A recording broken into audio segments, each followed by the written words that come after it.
He's been dodging questions about her for at least 2 months. I mean, there was also this incident where somebody asks about her love scenes, and he abruptly ends the interview, and you could tell that he's angry.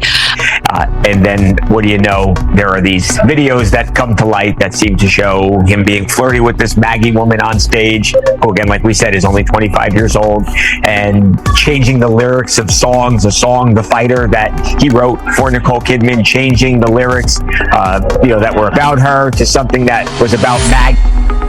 Hold the phone, people. They called it the eternal love. The one union Hollywood swore could never be smashed. 19 glorious years, 2 kids, and a marriage sparkling brighter than 1,000,000 camera bulbs. But behind the perfection filter, something toxic was brewing that even the paparazzi missed. Nicole Kidman, the Queen of Ice, who flawlessly spun her own tragedy into Oscar gold and could silence a room just by existing. She was the serene one. He was the walking disaster, and their chaotic symphony just hit a dead stop. For almost 2 decades, she clung to Keith Urban, the country rocker who sang of second chances while living permanently in his own dark past. She was his personal rehab companion, dragging him through addiction, sobriety, and the phony peace that comes with being famous. Theirs wasn't some cute, glamorous romance. It was a desperate survival pact wrapped in designer silk. But honey, even diamond vows crack when the quiet is louder than a standing ovation. And now, after 19 years of carrying the entire relationship, Hollywood's most elegant star is finally speaking out. It's not a bitter betrayal tell-all, it's the raw, ugly truth. Because letting go of a beautiful lie before it becomes actual trauma, that's the real tea. Forget rumors, forget scandals. This is the shocking saga of how even the purest devotion can buckle under its own ridiculous pressure. This is Nicole Kidman, the goddess who just taught the world that walking away is the ultimate power move. Long before she became a legend, Nicole Kidman was just an awkward teen talking to her reflection, practicing the backbone she didn't have. Born on June 20th, 1967 in Honolulu, Hawaii, to Australian parents, she was instantly an outsider, stuck between 2 cultures. Her dad, Dr. Anthony Kidman, the boring psychologist, and Janelle, her nurse activist mom, ran a house where brains mattered more than actual feelings.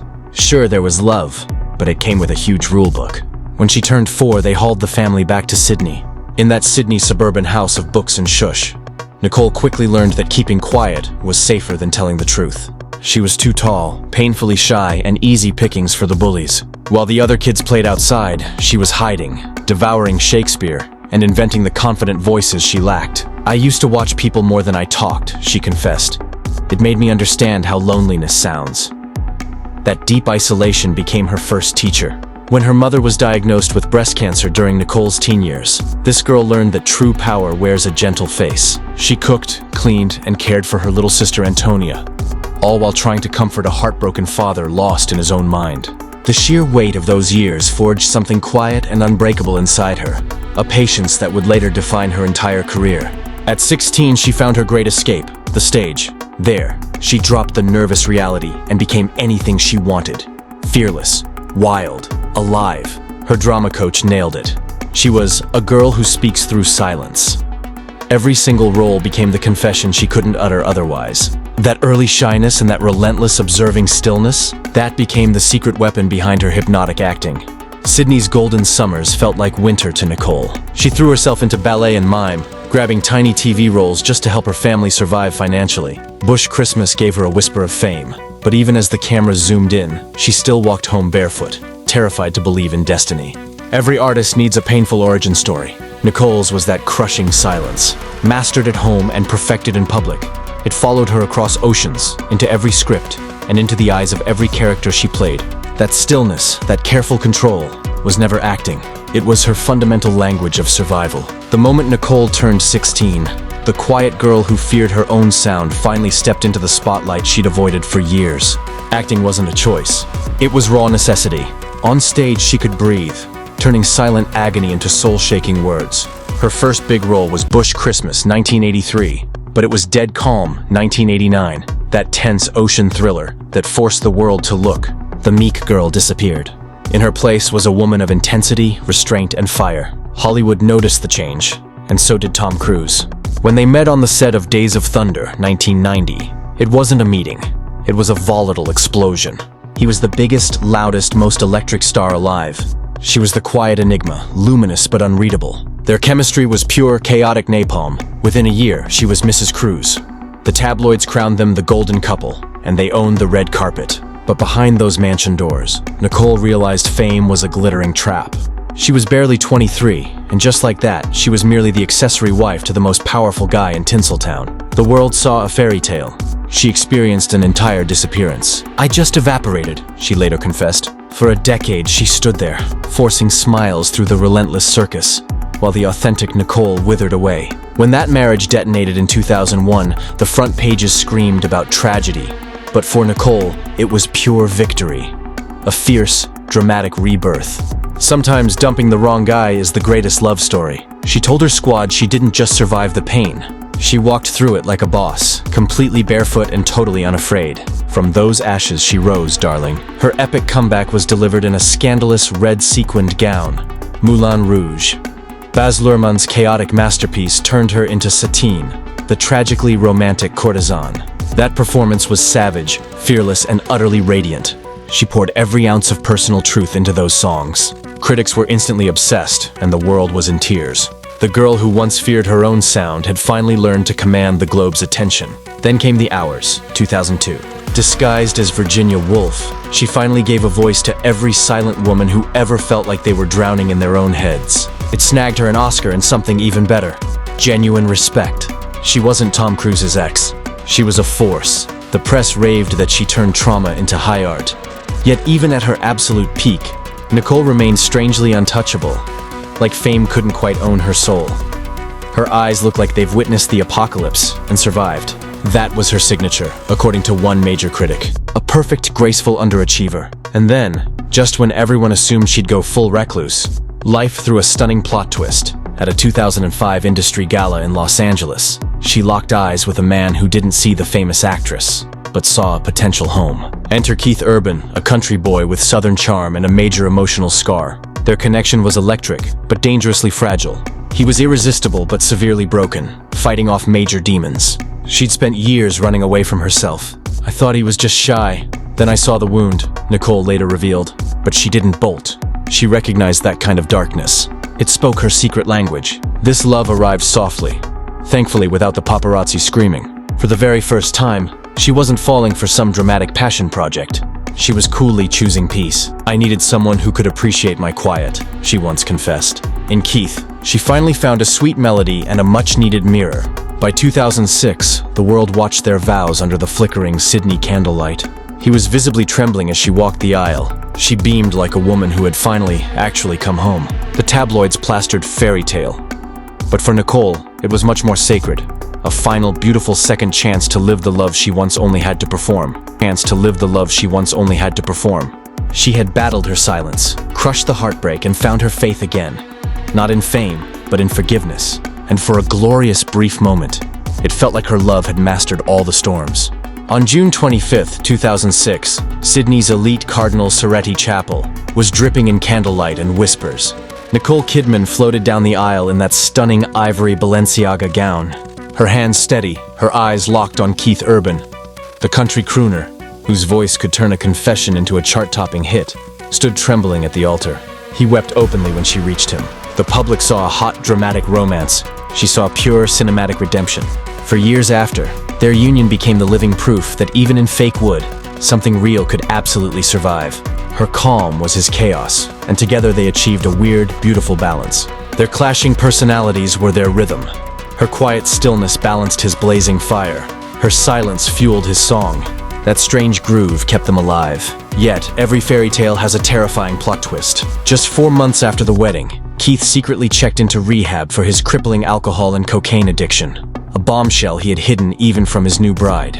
Their first winter together started with a literal absence. While the tabloids hissed about betrayal, Nicole did the impossible. She stayed. She flew from Los Angeles to Tennessee constantly, writing him personal letters instead of serving him divorce papers. A single line from a leaked note became their entire manifesto. "You don't have to be perfect, just be honest." That became their fragile, sacred bond. When Keith finally emerged sober, the world screamed miracle. But he called it my wife. "She saved my life," he later told Rolling Stone. But that salvation Born from her intense devotion, came with a hidden price tag. Nicole wasn't just his wife anymore. She was now his emotional safety net, his full-time anchor, and slowly, that intense love started feeling like heavy work. By 2008, their first miracle arrived, Sunday Rose. Then came Faith Margaret 2 years later. 2 tiny babies born from a second chance. The world cheered. Nicole Kidman finally got her happy ending, but happiness in that house was silent, built on constant, deliberate effort. Not simple ease. Every award, every concert, every red carpet became a performance. For the cameras, yes, but mostly for each other. At the 2010 Country Music Awards, Keith sang the emotional Without You to her in front of millions. She smiled through tears, looking like the ultimate devotee, but she privately told a close friend, "That song was gorgeous, but it was born from pain, not peace." Still, she never once wavered. Nicole kept showing up for his shows, his emotional fatigue and his recurring shadows. She forgave him over and over again until forgiveness became her primary language. "Grace is not weakness," she once declared. "It's the quiet, fierce strength to stay kind when the world is begging you to be cruel." Through the booming 2020s, they were flying high. Nicole cleaned up at the Emmys for Big Little Lies. Keith's Ripcord tour was a global sellout. They seemed utterly invincible. The golden couple reloaded. But perfection is really just a gorgeous mask for total exhaustion.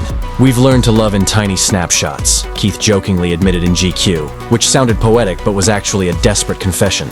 Then came 2020, the year the world dramatically halted. They were stuck at home, together. They cooked, made music, binged old movies, and laughed at stupid jokes. "It was our forced pause," Nicole told Vogue Australia. "For a minute, the silence felt like sweet relief.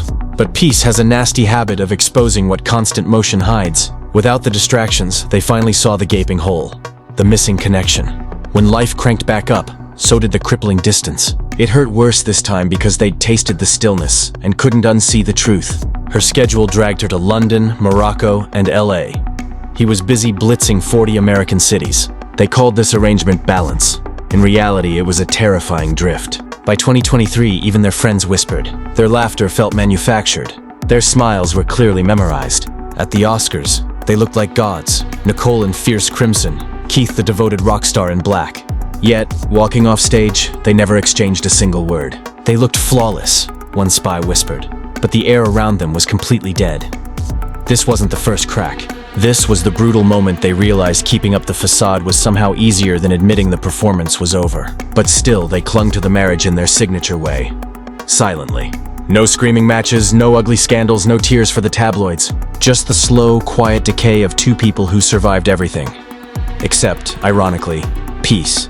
Because the kind of love that saves can also become a cage. And sometimes the deepest trauma comes from being someone else's salvation.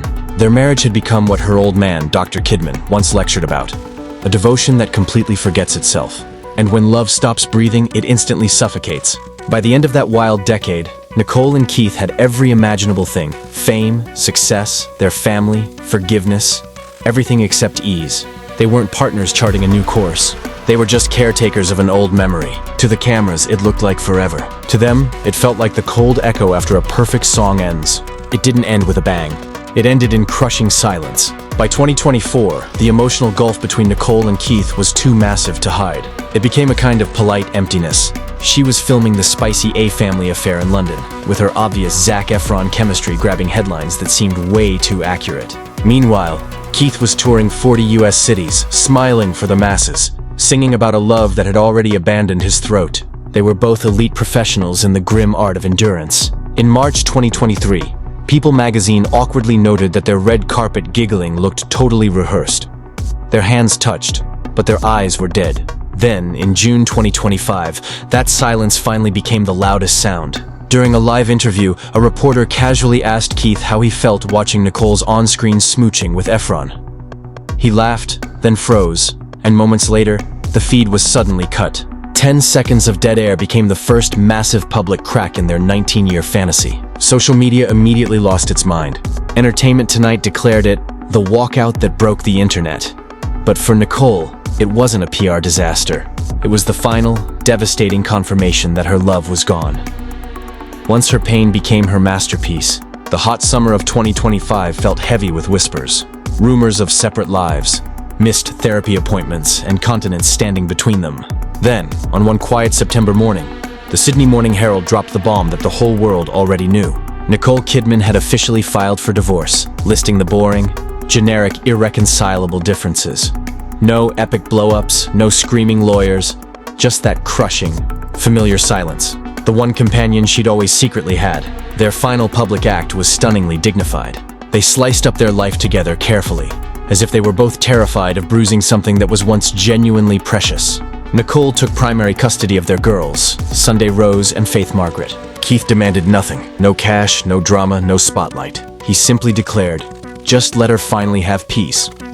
To their inner circle, the breakup wasn't a shock. They survived addiction, fame, and distance, but you simply cannot outrun exhaustion. This wasn't a marriage that burned out in a sudden blaze.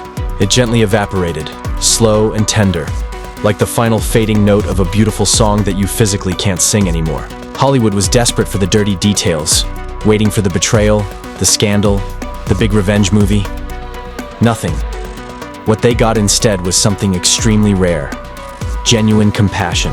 Nicole didn't trash him in interviews. Keith didn't write some angry, bitter breakup album. They just privately grieved each other. When she showed up at the UN Gala weeks later, she was wearing stark white. The press called it a symbol. It was just plain closure. That same night, Keith was spotted in Nashville, leaving his studio alone, guitar case slung over his back. No words, no entourage, just a man walking into the darkness. He poured his agony into new music. His track, One Track Home, Without Her, echoed through Nashville first. It wasn't angry, just bare. When a reporter asked if the lyrics were about Nicole, he gave a faint smile and simply asked, "What do you think?" Meanwhile, Nicole walked the Cumberland River every single morning with headphones on, though she rarely played music. Sometimes, that deep silence is the only sound that still makes sense. A friend quoted her saying, "We didn't hate, we just stopped performing for the audience." In October, the Tennessean published the brutal court mandate defining their ending. Neither party shall speak ill of the other in the presence of their children. One simple line, but it carried the entire weight of everything. Profound respect, absolute restraint, and a love that had transformed itself into a final, powerful discipline for their daughters. They gave Hollywood the most shocking thing of all, a breakup entirely free of bitterness. A breakup entirely free of bitterness. Nicole cooked gourmet meals for her girls, flawlessly laughed at their ridiculous jokes, and only allowed herself to totally break down when the shower was running. Keith, meanwhile, sprinted back to the same recovery group he first joined in 2006. Not because he'd messed up, but because, as he put it, he urgently needed to find his starting line again. When he tried to perform Blue Ain't Your Color live that emotional November, his trademark voice violently cracked halfway through. He stopped the whole show, lowered the guitar, and whispered one raw sentence. "Some songs never stop hurting." The entire stadium went absolutely silent. Nobody dared to applaud. It was no longer a performance. It was a devastating prayer. Nicole, just days later, stood on another huge stage at the Women in Film Gala, her voice trembling slightly as she declared, "The stories we champion aren't about perfection. They are about sheer, gritty persistence." Across 2 separate cities and 2 massive stages, they were flawlessly grieving the same exact love, just in perfect harmony. By the time the year finally closed, what started as a messy heartbreak had morphed into something akin to reverence. The media, once ravenous for scandal, started speaking about them with genuine awe. The Guardian called it the quietest scandal Hollywood ever witnessed. People magazine wrote that they proved to their daughters that endings can still be loving, because their split wasn't a failure. It was a powerful surrender to a massive truth. In the bitter end, there were no villains, no victims, and no trash talking whatsoever. Just 2 famous people who had exhausted all their strength loving, healing, and finally realizing that sometimes love survives best when you finally let it go. Nicole once powerfully said, "Pain names us before fame ever does." In 2025, that pain spoke softly, not in public tears, but through overwhelming grace. As the year ended, she told Vogue Australia, "Love doesn't always need forever. Sometimes it just needs to be kind." The crowds who once envied them now publicly mourned them, because what ultimately died wasn't just a marriage. It was a perfect, impossible miracle of endurance. And while the silence between them became infinite, it wasn't empty. It was completely filled with profound gratitude, because some epic love stories don't actually die. They just stop needing a script. In the following months, all the noise vanished completely. No more trashy tabloid covers, no awkward talk shows, and zero accusations. Just the quiet. The kind that feels sacred after years of non-stop chaos. For Nicole Kidman, silence had always been both her first language and her final sanctuary. But this time, it carried something brand new. Peace. She never spoke of Keith again, not because she was bitter, but because she still completely respected what they had flawlessly constructed. She told Vogue Australia, "Some things deserve silence more than explanation." The world desperately craved heartbreak headlines, but Nicole coolly gave them dignity instead. It wasn't that she stopped loving him. It was that love, in its purest, final form, sometimes simply transforms into mercy. "We can't always save the people we love," she once whispered quietly. "But we can absolutely love them enough to finally let them go." This was the final, honest truth of the story. It wasn't about some massive betrayal, or a messy scandal, or even simple exhaustion. It was about a powerful release. For almost 2 decades, she had been the perfect anchor to his wild storm. The only constant in his rocky recovery. The pure grace that wiped away his heavy guilt. But love built on rescuing someone eventually confuses compassion with sheer endurance. And when devotion finally turns into pure duty, even literal angels will get tired. In the quiet solitude of her peaceful Nashville mornings, she began to fully reclaim her own identity. Not as the famous actress, not as the devoted wife, but as the woman who had effortlessly carried the crushing weight of 2 different souls for too long. Friends described her as composed yet totally luminous, as if she had finally let out a breath she'd been holding for a grueling 10 years. Keith also discovered his own truth in the stillness. He returned to his music, but he sounded completely different now, softer, brutally stripped of any pretense. Gone were the arena-shaking anthems. In their place came raw, utterly trembling melodies written in the dead of night. One of them, the raw fighter reprise, contained a line that shattered everyone listening. "Sometimes love wins by letting go." It wasn't anger or bitterness. It was powerful wisdom, the kind that cost years of peace and thousands of sleepless nights. Nicole heard the song, of course. She never called him directly, but she sent a small, perfect note through their mutual friend. "Proud of you. Keep going." It wasn't a pathetic reconciliation attempt. It was a profound recognition. 2 souls acknowledging the beauty of their past without any foolish attempt to resurrect it. Their daughters became the solid bridge between their 2 worlds. Sunday Rose, now 17, had her mother's flawless poise. Faith Margaret, at 15, had her father's intense internal fire. Together, they now carried the legacy of 2 people who bravely refused to destroy each other. When the girls visited Keith in Nashville, Nicole never had to call to check in. Her hidden truth was that tension had been replaced by a quiet trust. Grace isn't the total absence of pain. It is the deliberate choice to bear it beautifully. In a world completely addicted to spectacle, Nicole Kidman chose restraint. Where others would write messy memoirs or do tearful tell-all interviews, she gave the world powerful silence. And in that silence, she completely restored what Hollywood rarely values anymore: dignity. To those who kept asking why she never spoke one word against him, she simply and softly said, "Because I don't need to win. I just need to heal." By November 2025, both of them had begun living perfectly parallel lives that somehow still echoed each other. Nicole traveled to Australia with her daughters for the holidays, perfectly labeling it a homecoming of peace. Keith stayed put in Nashville, silently prepping for a small, unglamorous charity gig. When a local radio host dared to ask about the year, he offered a quiet reply. "It's been humbling, but that's precisely what real growth feels like." No defensive posturing, zero bitterness, just blunt truth. Their mutual silence had evolved into something far deeper than any sound. It had become complete understanding. To those who dissected their story from afar, it was tragically simple to mislabel it a total failure. But for Nicole, it was a powerful personal transformation. The shy girl who first learned to survive through quiet had finally learned to fully live in it. She was officially retired from needing to rescue anyone. She was officially retired from having to perform perfection. Her signature grace, once incorrectly mistaken for fragility, was finally revealed as rock-solid strength, the kind that never demands attention but quietly earns eternity. And Keith, somewhere between his new songs and total solitude, found the rare courage to face himself without his massive shield of her constant gratitude. He admitted, "She was the calm I knew I needed, but I was never still enough to stay in it."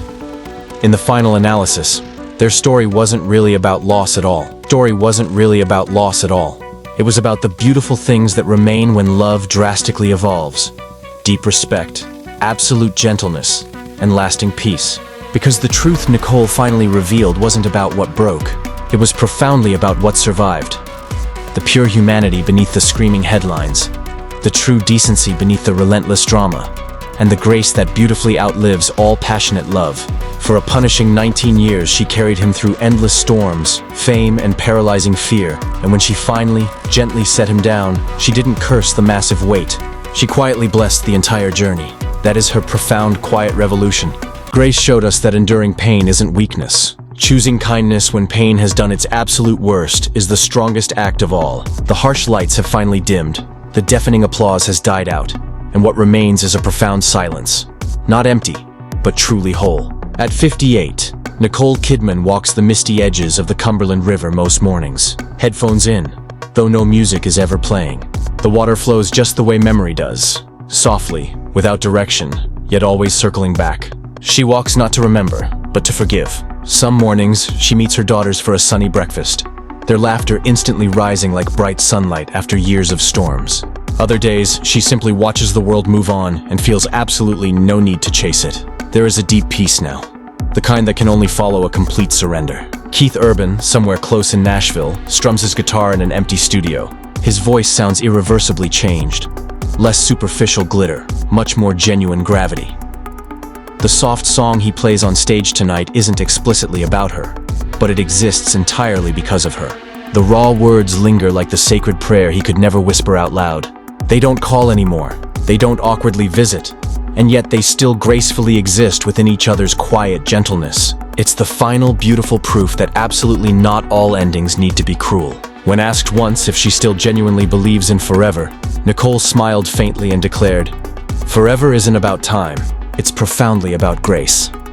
That is her true legacy. Not merely the piled-up awards, not the famous films, not even the perfection the world mistook for easy peace, but the simple, powerful act of loving and then releasing someone with their dignity intact. Because love doesn't have to literally last forever to be undeniably real. And true greatness doesn't have to be loud to be completely eternal. And sometimes the most earth-shaking, powerful confession isn't the public cry of heartbreak, but the quiet whisper that simply says, "Thank you for teaching me how to let go." If this quiet, powerful story touched your soul, make sure you share it with someone who still mistakenly believes that love must last to be true. Be true.